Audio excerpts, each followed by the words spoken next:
Here we have it. Here's my M50. And as you can see, we have 15, 18, 24, 28, and 35, which 35 was the industry standard for Hollywood when it came down to shooting and recording video.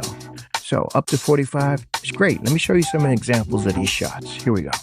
Let's start with 15 millimeters. Here's a photo taken at 15 millimeters.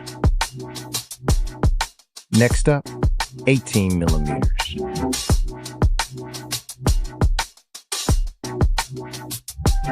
Here's a shot at 24 millimeters. Here's a shot at 28 millimeters. So here we have 35 millimeters. That used to be Hollywood standard. Here's what that looked like. And here we are maxed out at 45 millimeters. So why would you want to get rid of all this greatness?